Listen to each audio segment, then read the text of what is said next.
Hoy estamos en nuestra serie Gol. Gol.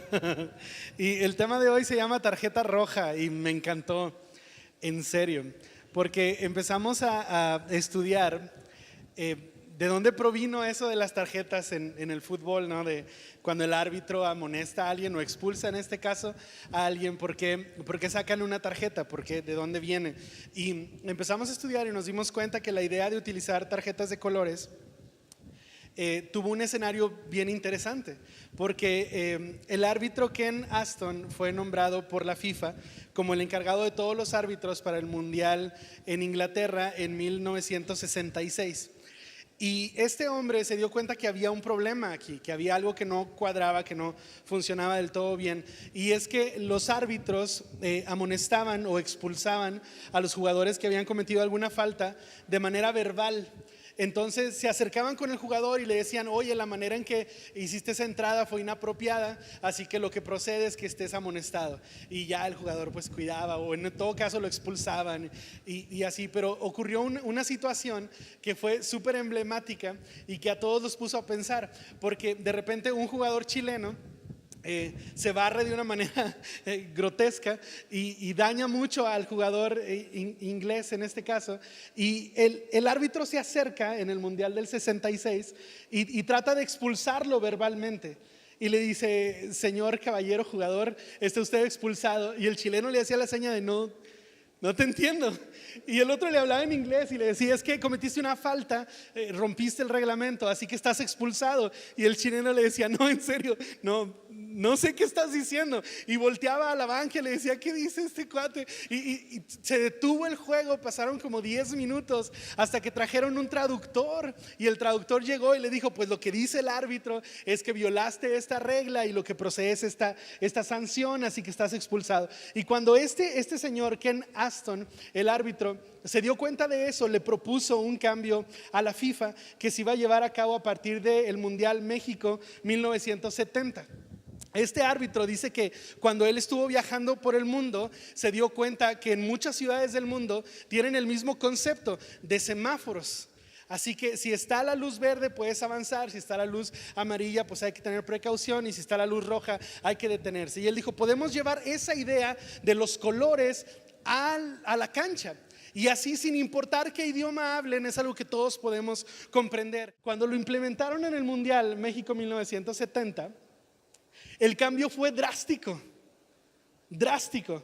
porque cuando sucedió la oportunidad de que tenía un jugador que ser expulsado, y el árbitro se acercó y tomó la cartulina roja y se la enseñó, todos entendieron lo que estaba pasando: los jugadores del equipo ofendido, los jugadores del equipo ofensor, la afición, los directores técnicos, la prensa, todos supieron qué estaba pasando. Así que todos dijeron: muy bien. Cuando tomas ese concepto y lo llevas al mundo espiritual, te das cuenta que Dios funciona de la misma manera. Dios no tiene un idioma que tenga una barrera para ciertas culturas o para ciertas concepciones de la vida o cosmovisión. Él no tiene un idioma que se vea limitado y que ciertas personas digan: es que como que Dios me quiere decir algo, pero como que no habla mi idioma, entonces no le entiendo. Y Él trata de decirme que algo está mal y habla, pero pues habla otro idioma, yo no lo comprendo. No funciona eso así. Es como si Dios tuviera un mecanismo de colores, de tarjetas de colores, de manera que no importa qué nacionalidad eres, tú le entiendes. No importa de qué estás pasando, tú entiendes lo que Él está diciendo. Y es increíble cuando te detienes un momento y te das cuenta que Dios usa un idioma, un lenguaje universal. El hermano Saúl platicaba que tuvimos una semana muy complicada como iglesia, y yo quiero contarte algo con todo el riesgo de que me agarre aquí a llorar como niño. Pero el viernes en la noche estábamos nosotros fuera de la ciudad y entra una llamada al teléfono de mi esposa. Y estamos en el hospital, está todo mal, el doctor dice que esto pinta muy mal, vengan por favor. Y cuando llegamos fue la situación más desoladora posible. Recuerdo que estábamos Rodrigo y yo en el pasillo que está fuera de quirófano. Y recuerdo que no podíamos decir nada, ni siquiera podíamos platicar de nada, donde estaba el escenario tan complicado. Y recuerdo que estaba entre que llovía y no llovía, y estaba haciendo mucho viento, y las puertas del pasillo se abrían con la fuerza del viento que entraba. Y recuerdo que en algún momento se hizo como una pausa, como si se detuvo el mundo. Había un silencio prolongado, dejó de entrar el viento con fuerza, y recuerdo sentir una brisa del lado opuesto de donde entraba el viento normalmente. Recuerdo sentir un airecito muy, muy fresco que venía de adentro del edificio hacia afuera, y mi cuerpo se estremeció. Cuando me encontré con los ojos de Rodrigo, él me dijo: ¿sentiste eso? Y recuerdo que nos abrazamos y lloramos y oramos, porque de repente tuvimos la certeza que Dios nos dijo: aquí estoy. Pero no pronunció una sola palabra. Nadie vino a darnos un mensaje, no leímos nada, no escuchamos nada. Era como un idioma superior, ¿me explico? No estaba delimitado por las frases, no necesitaba gramática ni congruencia. Era una impresión de que Dios estaba ahí, de que Él seguía teniendo el control, seguía sentado en su trono, seguía siendo digno de confianza y de gloria. Y para mí significó mucho ese momento. Y yo estoy seguro que si haces memoria, tienes un momento o muchos así. Tienes un momento donde no se requirieron palabras, donde no se necesitó que alguien hablara o que tú dijeras absolutamente nada, sino como si hubiera un lenguaje superior, como si hubiera un idioma que no está delimitado ni por las palabras ni por los pensamientos. Solo se entiende que Dios dijo algo, que Dios te enseñó algo, que Dios te mostró algo. Como cuando vas bien estresado en el tráfico y estás súper enojado y no cabes en ti mismo, y te toca en rojo y estás molesto y volteas al lado, y en el carro de al lado, en la ventana del asiento de atrás, una niña de 5 o 6 años tiene pegada su nariz en el cristal, y ríes, y es como: ok, la vida es más que llegar 5 minutos tarde. Pero ¿quién te lo enseñó? Te lo enseñó una niña jugando con su nariz, así, ¿no? Y es como, es increíble. A veces suena el teléfono y es un amigo que hace mucho no hablabas con él, y ni siquiera es lo que te dijo, es lo que te hizo sentir su llamada. Es el saludo de alguien. A veces llegas a la iglesia con un montón de problemas, cargando el resultado de muchas semanas, y alguien te saluda y te abraza y ni siquiera dice nada. Pero hay un idioma que no necesita palabras, y a mí me impresiona entender eso. Es como si Dios hubiera creado un código de tarjetas de colores, donde no importa si eres alemán o eres mexicano, donde no importa si eres santo o eres pecador, no importa si estás enfermo o eres sano, no importa lo que hiciste ayer, a nadie le importa cómo vienes hoy. Hay un mensaje que Dios te da sin importar qué idioma hables. La Biblia está llena de esto, de estos ejemplos. Déjame mencionarte solo algunos. Dios le mostró de qué estaba hablando a Abraham cuando le dice: mira las estrellas. A Jacob le habló a través de la imagen de una escalera. Dios le habló a Moisés a través de un arbusto en llamas. Josué vio un soldado listo para la batalla. Dios le habló al corazón de David a través de una historia de un hombre que tenía solo una oveja. A María le habló un ángel, a José se le reveló un sueño, a Pedro se le mostró un lienzo, y Juan tuvo una gran visión. Exacto, ese es el idioma que habla Dios. Dios se manifiesta a Moisés en la zarza ardiendo, y Moisés no duda, dice: obviamente está pasando algo aquí, obviamente está Dios detrás de esto. Josué ve ese soldado listo para la batalla con su espada en su mano, y él entiende: no es mi ejército nada más, no es el ejército contrario, hay un ejército superior aquí presente. Él entiende el mensaje cuando Dios le dice a Abraham: sal de tu tienda, mira el cielo, cuenta las estrellas, así van a ser tus hijos. Abraham no los contó realmente, solo entendió el mensaje. Dios me está diciendo algo. Yo necesito hablar a tu corazón y decirte que no tienes que oír una frase, no tienes que escuchar una serie de palabras en orden. A veces Dios solo te está mostrando una tarjeta de cierto color para decirte cómo son las cosas. No sé si nos damos cuenta, pero Dios nos está hablando tan constantemente, no con palabras, no como hablamos entre nosotros, pero nos está hablando todo el tiempo. Te amo, estoy aquí contigo. Yo estoy seguro que Dios te va a hablar y lo va a hacer de una manera en que tú puedas entenderlo. Hay un mito que ha roto, ha quebrado la vida de muchos creyentes, y este mito es el siguiente. La gente dice: yo no le entiendo a Dios. Mira lo que dice el Salmo 32, versículo 8. Me encanta esa frase, dice: te haré entender. Es decir, no dice solo te voy a dar un mensaje y ahí si lo pescas o no es tu responsabilidad. No, dice Dios: te haré entender. Voy a hacer que suceda, y si para eso tengo que repetírtelo 2 o 3 veces, lo voy a hacer. Y si para eso tiene que ir el pastor a tu casa, lo va a hacer. Y si para eso tienen que cortarte la luz, eso va a pasar. Pero te haré entender lo que quiero que escuches. Te lo voy a hacer entender, no importa la circunstancia, yo quiero hacer eso. Dice: te enseñaré el camino en que debes andar, sobre ti fijaré mis ojos. Yo les decía en la reunión de la mañana, si has visto a alguien enamorado, que está enamorado en serio, así de ay, ¿no? Cómo sigue a su amor con los ojos todo el tiempo, y lo sigue y suspira, y tú le dices: ¿qué le ves? ¿No? Pero lo sigue con los ojos todo el tiempo. Y a mí me encanta darme cuenta que Dios es así con nosotros. Dice que Dios fija sobre ti sus ojos y no importa dónde vayas, te sigue. Te sigue cuando estás confiando, te sigue cuando estás dudando, te sigue cuando lo estás haciendo bien, te sigue cuando lo estás haciendo mal. Él te sigue, te sigue. Tus ojos se apartan de Él y sus ojos siguen firmes en ti. Te sigue, te sigue. Me encanta porque dice Dios: no quiero solo que escuches el mensaje, quiero que lo entiendas. Hay un libro que leímos hace algunos años, mi esposa y yo. Es uno de sus autores favoritos, se llama Jensen Franklin. Y él dice una verdad que está en la Biblia, en el libro de Oseas, en el capítulo 5. Dice que Dios les dice al pueblo a través del profeta Oseas, dice: y yo voy a hacer para ustedes como una polilla, como una de estas palomitas que siguen la luz, ¿no? Como una polilla voy a hacer para ustedes. O sea, sutil, dulce, casi imperceptible.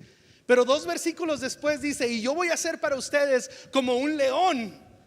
Entonces lo que está diciendo es: Dios tiene un mensaje para ti y Dios lo va a presentar de diferentes maneras. Pero si tú ignoras el primer mensaje, Dios va a subir el volumen. Dios te va a decir algo, y si tú lo ignoras, Dios lo va a decir más fuerte. Y me encantan esos 2 ejemplos porque son tan drásticos, ¿no? Tan opuestos. De repente puedes perder de vista una palomita estas de la luz, ¿no? Los puedes perder de vista, puedes no darte cuenta que está ahí. Pero ¿quién abre la puerta de su casa y sale un león y no se da cuenta? Y lo que dice Dios es: yo quiero comunicarte un mensaje y voy a hacer que suceda, y te voy a lanzar una palomilla a ver si la ves. Pero si no pones atención, si no estás escuchando, te voy a lanzar un león.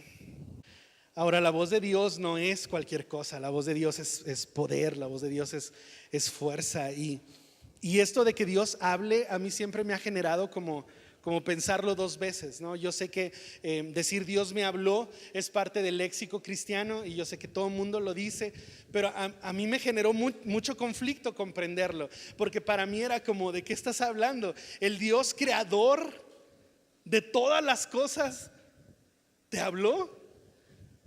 Sí, no, Dios me habló en la mañana. Y yo decía como: ¿de qué hablas? O sea, el Padre de las luces te dirigió la palabra a ti, un simple mortal, y encima despeinado. No inventes. Y era como: no, sí, Dios me habló. Y para mí era muy complicado entenderlo. Luego me di cuenta que es todo un milagro y que así lo tienes que enfocar, que sucede. Dios le habla a sus hijos. Dios es este Padre amoroso que saca tiempo y provoca circunstancias para dirigirle la palabra a cada uno de sus hijos. Así es Dios. Es hermoso, es lleno de amor.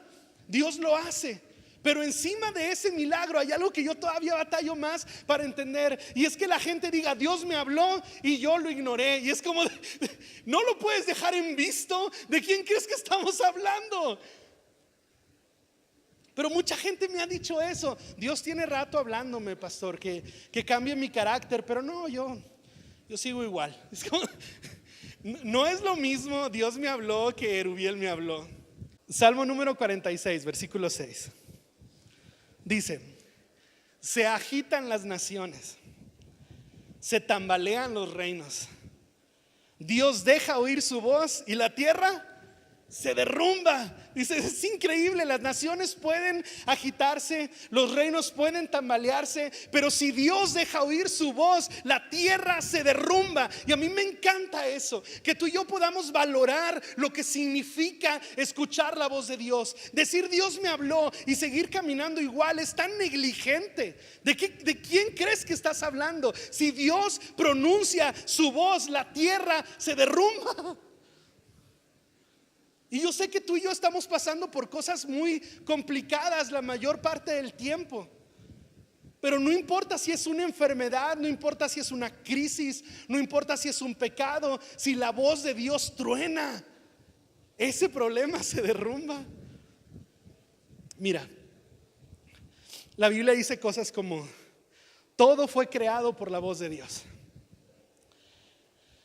Dice que las palabras que hablaba Jesús eran espíritu, eran vida. De hecho, Pedro dijo: ¿a quién iremos si solo tú tienes palabras que poseen vida eterna? El salmista dice que cuando el Señor habla, la tierra tiene que callar. En otro salmo dice: tronó el Señor, haciendo similitud del color de su voz con un fuerte trueno. El centurión romano le dijo a Jesús: mira, yo sé cómo funciona la autoridad y yo sé que tú tienes autoridad. No tienes que ir personalmente.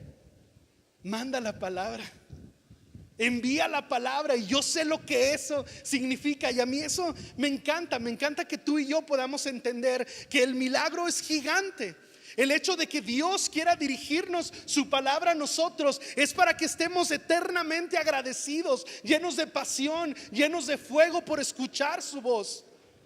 Porque dice: no hay nada que resista a su voz. Cuando todo estaba lleno de tinieblas y él dijo: sea la luz, sencillamente fue.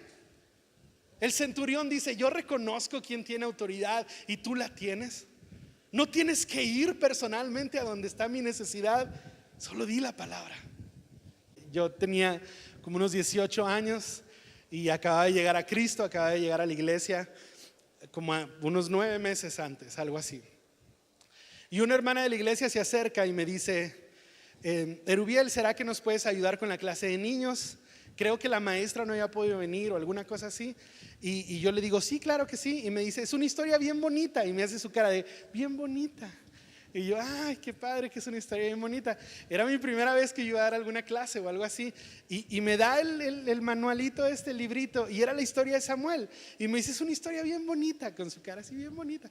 Y yo me voy a mi casa y la leo, la estudio y digo: ¿dónde está lo bonito? No inventes. O sea, veo un sacerdote que perdió la pasión, veo a sus hijos entregados a la perdición, y yo digo: ¿no es una historia bonita? O sea, todo era depravación, absolutamente todo. De hecho, dice que no había palabra, que no había visión de Dios, porque estaban todos bien extraviados. Y luego me encuentro con el punto donde Dios le habla a Samuel. Y digo: ok, ahí está lo hermoso. No en el escenario, ni en el contexto, ni en las personas. En el hecho de que Dios hable y todavía insista para tener comunicación con un hombre, que le llame una vez y otra vez, porque el corazón de Dios está tan interesado en tener contacto. Dije: ok, ahí está lo hermoso. Que el versículo primeritito que leímos dice que Samuelito ministraba a Jehová, que le ayudaba a Elí, que era como que su asistente, y hacía un servicio de adoración a Dios. Y que se dormía el tremendo en el lugar santo, entre el arca de Dios y la lámpara de Dios. Y era como ese chavo, ¿no? O sea, si tú tomas esa imagen, dices: wow, se dormía en el lugar santo, abrazado así del arca de Dios. Y él estaba ahí cerquita, no le pasaba nada, estaba súper cerca. Y luego ahora leemos que dice: bueno, por cierto, Samuel no conocía a Dios. Y para mí es como si me metieran la mano en el corazón y dijeran: ¡ah! Porque resulta que puedes estar en la presencia de Dios, abrazado del arca de Dios. Puedes estar ministrando a Dios, ayudando al sacerdote, y eso no significa que conozcas a Dios. Y para mí fue tan dura esta enseñanza, Porque nosotros vivimos en la presencia de Dios, no solo en la iglesia, vivimos en la presencia de Dios todo el tiempo. Pero a veces Dios pronuncia nuestro nombre y lo confundimos. A veces Dios pronuncia mi nombre, quiere hablar conmigo, quiere decirme algo, y yo pienso que esa voz proviene de otro lado, proviene de otra persona. Y eso no significa que Dios no hable el idioma correcto, significa que yo no le conozco todavía. A mí me rompe el corazón pensar que pudiéramos estar tan cerca del arca de Dios, viviendo en la casa de Dios, y que Dios nos hablara y que no lo pudiéramos escuchar. El apóstol Pablo dice: ¿cómo van a creer las personas si no escuchan? ¿Cómo vamos a creer tú y yo si no escuchamos la voz de Dios? Dice la Biblia, mira, la fe proviene de escuchar a Dios. Si tú no escuchas a Dios, es imposible tener fe. Si no tienes fe, es imposible agradar a Dios. Cuando tú ves las cosas desde esta óptica, tú te das cuenta que lo que Dios está haciendo con nosotros, es decir, no te puedes dar el lujo de no escucharme. No te puedes dar el lujo de no atender a mi voz. Y yo sé que tú y yo tenemos muchas limitantes, y yo sé que tenemos muchos problemas, y que puede haber muchas situaciones que nos hagan como que sintamos que es una barrera para escuchar la voz de Dios. La realidad es que Dios maneja un idioma tan universal que no hay nada que puedas hacer para bloquear su voz. Si el Señor suelta su voz, la tierra se derrumba. No importa lo que creas que está haciendo una barrera para oír la voz de Dios. Si Dios te quiere hablar, te va a hablar. El asunto es, tú y yo tenemos la intención de escucharlo, porque eso haría toda la diferencia. Pienso que no nos podemos dar el lujo de seguir un día más sin escuchar la voz del Espíritu Santo.